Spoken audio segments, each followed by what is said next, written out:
Hello friends, आज हम बात करेंगे कि गैस्ट्रो इंटेस्टाइनल जो ब्लीडिंग होती है हम उसको कैसे ट्रीट करें। तो इसके अंदर जो फ्लूइड रिप्लेसमेंट थेरेपी सबसे पहले हमें करनी होती है, क्योंकि जो ब्लड बहुत ज़्यादा लॉस हो जाता है पेशेंट का, उसके लिए हमें रिस्टोर करना होता है वॉल्यूम को। उसके लिए कैसे कि जो एनएस होता है या ब्लड हमको देना होता है वो डायरेक्टली हमें पेशेंट को जल्दी से जल्दी देना होता है ताकि शॉक की कंडीशन ना बने। तो हमेशा याद रखना है हमें लार्ज बोर कैनुला से ब्लड को देना है या जो हम क्रिस्टलोइड वगैरह देना है उससे हमें इन्फ्यूज करना है। तो ये कौन से 16 से लेके 18 गोज जो कि ग्रे कलर का हो या ग्रीन कलर का जो कैनुला होता है उससे हमें पेशेंट को ब्लड देना होता है। क्यों? ताकि सर्कुलेटरी शॉक ना हो जाए। और बाय द वे आपको सर्कुलेटरी शॉक की कंडीशन दिखने लगे तो हमें प्रेशर के साथ इन्फ्यूजन देना है। इसका एक डिवाइस आता है प्रेशर इन्फ्यूजन डिवाइस, उससे हमें प्रेशर के साथ इन्फ्यूज करना होता है ब्लड को या जो हम क्रिस्टलोइड वगैरह देने हैं। तो ये शॉक की कंडीशन, अब आपको इसमें क्या क्या करना है इसको हम नेक्स्ट लेक्चर में बताएंगे, शॉक पूरा अच्छे से एक्सप्लेन कर देंगे, ठीक है। तो इसके अंदर हम जो पैक आरबीसी होती है वो भी हम पेशेंट को जब यूज करते हैं वॉल्यूम रिप्लेसमेंट के अंदर, और जब हमें पेशेंट का ये नहीं पता रहता है कि उसका ब्लड ग्रुप क्या होता है तो हमेशा जो ओ नेगेटिव होता है वो हमें पेशेंट को हम किसी को भी दे सकते हैं। ओ नेगेटिव इन्फ्यूज कर देते हैं वेन में, और ये कौन से 16 से लेकर 18 गोज के जिसका लार्ज बोर हो ताकि जल्दी से जल्दी ये ब्लड पेशेंट में पहुंचे। तो हमें पता कैसे पड़ेगा कि हम भाई इसको कब तक इन्फ्यूजन करें, हम ऐसे करते रहे तो और भी ज्यादा प्रॉब्लम हो सकती है। तो हमें उसमें देखना है कि हिमेटोक्रिट एक टेस्ट होता है, सीबीसी के अंदर भी मिल जाता है या अलग से भी टेस्ट हो जाता है हिमेटोक्रिट का। तो उसमें जब हिमेटोक्रिट 25 से लेकर 30% से ऊपर पहुंच जाए तो समझ लेना चाहिए अब ठीक है पेशेंट। और हीमोडायनामिकली मतलब पेशेंट का बीपी वगैरह चेक करके भी देख सकते हैं इससे। और हमेशा जब भी जीआई ब्लीडिंग होती है तो उसमें हमें पेशेंट को ऑक्सीजन लगानी ही पड़ती है, ये आपको याद रखना। जब भी ब्लीडिंग का केस आए कि जीआई ब्लीड है तो उसमें पेशेंट को ऑक्सीजन लगानी है, ठीक है, ऑक्सीजन एडमिनिस्ट्रेशन। तो इसके बाद हमने कल आपको बताया था कि हमें इसमें जो कोगुलोपैथी होती है वो भी हमें देखनी पड़ती है। कोगुलेशन कहीं वो क्या बोलते हैं ब्लड जो कोगुलेट नहीं हो पा रहा हो जिसकी वजह से ब्लीडिंग हो रही हो, तो हमेशा उसमें हमें पीटीआईएनआर जो टेस्ट बताया था हमने पीटीआईएनआर वो कराना होता है। तो पीटीआईएनआर जब ये 1.5 से ऊपर इसकी वैल्यू आप देखोगे रिपोर्ट के अंदर तो आप समझोगे कि कोगुलोपैथी की कंडीशन है और इसमें जीआई ब्लीडिंग हो सकती है, तो हमें उसको ठीक करना होता है ना। तो क्या बोलते हैं, और इसकी नॉर्मल वैल्यू क्या होती है? इसकी नॉर्मल वैल्यू होती है जो पीटीआईएनआर होता है, मतलब जो प्रोथ्रोम्बिन टाइम होता है वो तो होता है 11 सेकंड से लेकर 13.5 सेकंड तक, मतलब 11 से लेकर 13.5 सेकंड तक यदि इसका टाइमिंग आ रहा है तो वो नॉर्मल टाइम है क्लोट होने के लिए। और जो आईएनआर होता है पीटीआईएनआर, जो आईएनआर की जो नॉर्मल रेंज होती है आप रिपोर्ट्स में देखोगे वो होती है 0.9 से लेके 1.1 तक इसकी नॉर्मल रेंज होती है आईएनआर की, ये आप रिपोर्ट्स के अंदर देखोगे। और जब भी प्लेटलेट्स 50,000 से कम हो जाए तो आपको प्लेटलेट्स इन्फ्यूजन करना पड़ता है ताकि ब्लड लॉस ना हो या थ्रोम्बोसाइटोपिनिया की जो कंडीशन है उससे ब्लीडिंग होने के चांसेस रहते हैं, इसलिए हमें प्लेटलेट्स उसमें इन्फ्यूज करना पड़ता है। अब बात करते हैं मेडिकेशन की, इसमें हम क्या मेडिकेशन चलाए, कैसे मेडिकेशन चलाए, है ना। तो इसके अंदर हमें नॉन वेरोसील अपर जीआई ब्लीडिंग, पहले वेरोसील का मतलब जानते हैं। देखो तो एक बैलून होता है, एक बैलून है उसको हम यहां से भी दबाते हैं और उसको हम यहां से भी दबाएंगे। तो आपने देखा होगा जो ये वाला हिस्सा होता है इस साइड से ऐसा फूल जाता है या इस साइड से भी फूल सकता है ना। तो यही हमारे वेन के साथ होता है कि जो वेन होती है जब उसमें किसी वजह से लीवर सिरोसिस है, यहाँ पे लीवर मान लो लीवर में कुछ प्रॉब्लम हो गया तो यहाँ पे अच्छे से ब्लड फ्लो नहीं हो पा रहा है, तो यहाँ से जब प्रेशर बढ़ेगा तो यहाँ पे कहीं पे भी ऐसे अंदर की तरफ या ऐसे करके उभार सा आ जाएगा और फूटने के चांसेस रहते हैं और वहां से ब्लीडिंग होने के चांसेस रहते हैं, इसको ही बोलते हैं वेरोसील।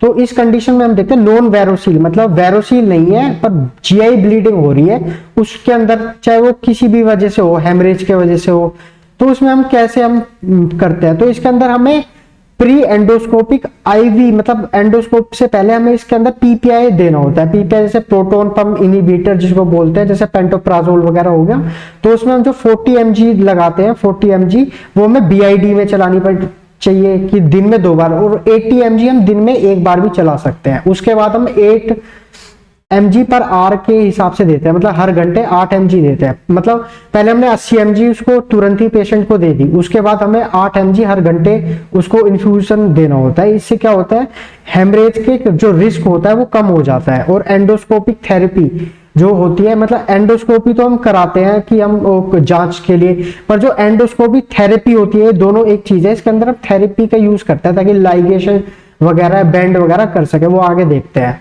तो अब बात करते हैं वेरिसील ब्लीडिंग की। जैसे यहाँ पे ये हो गया तो यहाँ से ये अंदर ब्लीडिंग होने के चांसेस है वेरिसील ब्लीडिंग के लिए, इसको बोलते हैं इसोफेजियल वेरोसीज। तो इसके अंदर हमें क्या होता है, इसके अंदर एक मेडिसिन होती है, जैसे 2-3 मेडिसिन होते हैं, जैसे ऑक्ट्रोटाइड जो हॉस्पिटल में मेनली चलती है, यही हमें चलानी होती है, यही प्रोटोकॉल है।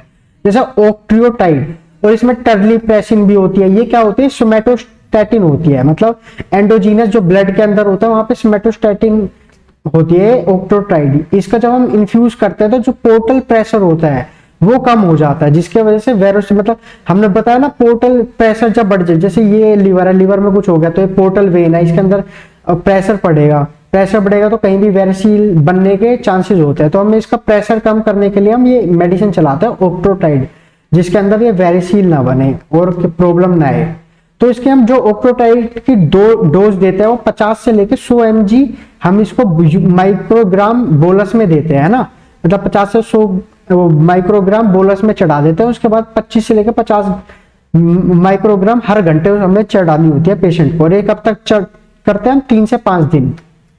और ये कब करनी चाहिए, इसका जो मैंने कल बताया था ईसोफेगो गैस्ट्रोडुडेनोस्कोपी से हमने टेस्ट कराया, उस टेस्ट के अंदर निकला कि वेरिसील है, तो हमें जब ये मेडिसिन चलानी होती है। इसमें हमने बताया टर्लीप्रेसिन भी और ऑक्ट्रोटाइड भी दोनों एक जैसी होती है ब्लीडिंग को कंट्रोल करने के लिए, हीमोस्टैटिक के लिए टर्लीप्रेसिन और ऑक्ट्रोटाइड।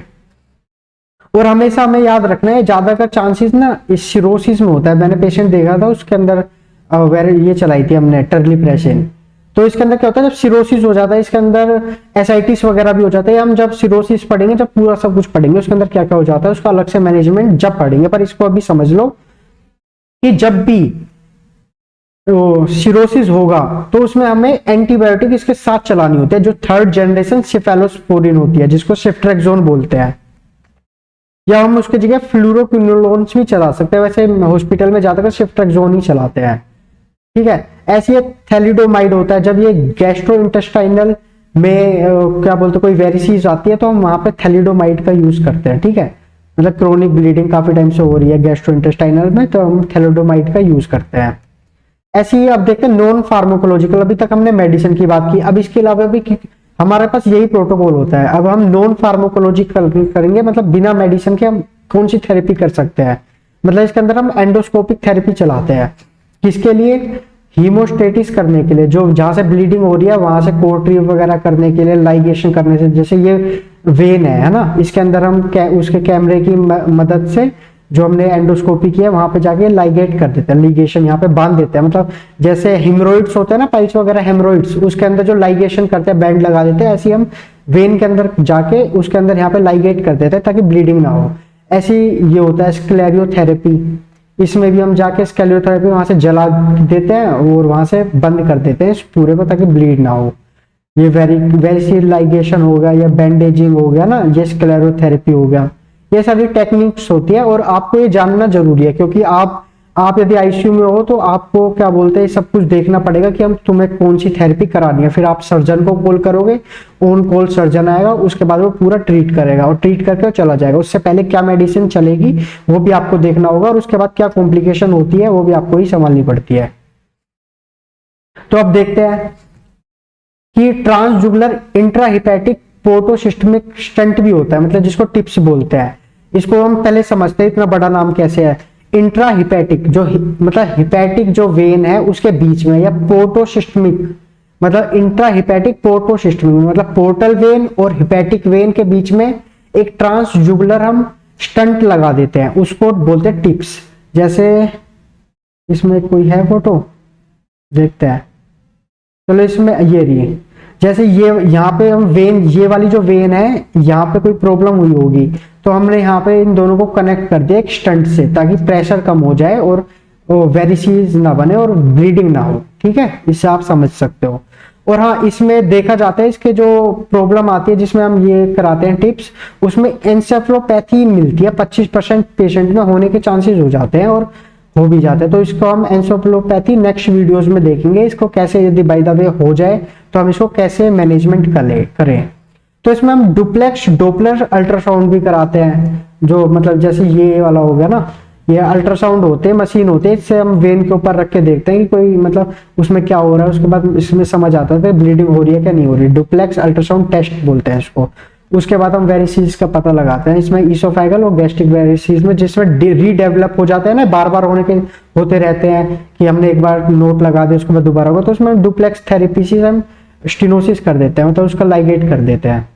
तो इसमें सर्जिकल मूवमेंट मैनेजमेंट भी होता है कि हम उसमें, जैसे कोलोन में होता है, कोलोन में कोई वेरिसीज वगैरह, तो हम पूरी कोलोनेक्टोमी कर देते हैं।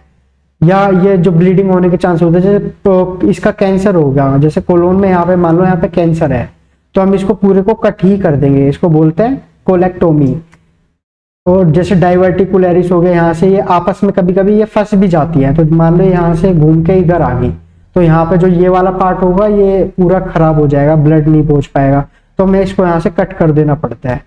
तो ये सर्जिकल मैनेजमेंट होता है, जैसे कोलेक्टोमी बोलते हैं। ऐसी स्प्लीनेक्टोमी होता है, जब स्प्लीन से आने वाली जो वेन होती है उसमें कोई प्रॉब्लम हो जाती है, वेरिसीज हो जाती है जो गैस्ट्रिक में जाती है, तो हम उसमें जैसे कोई थ्रोम्बोसिस वगैरह हो जाता है, उसके अंदर कोई मतलब थ्रोम्बस फंस जाता है, तो हम उसमें स्प्लीन की वेन को कट कर देते हैं। तो ये हमारा पूरा लेक्चर खत्म हो गया। तो आपको अच्छे से समझ आया होगा, तो धन्यवाद। और इस जानकारी को आप ज़्यादा से ज़्यादा लोगों को शेयर भी कर दिया करो, बहुत मेहनत लगती है बनाने में, और किसी की लाइफ बच सकती है। लास्ट टाइम पे देखे कि ये प्रोटोकॉल होता है तो किसी की लाइफ बचने के चांसेस भी होते हैं। तो धन्यवाद।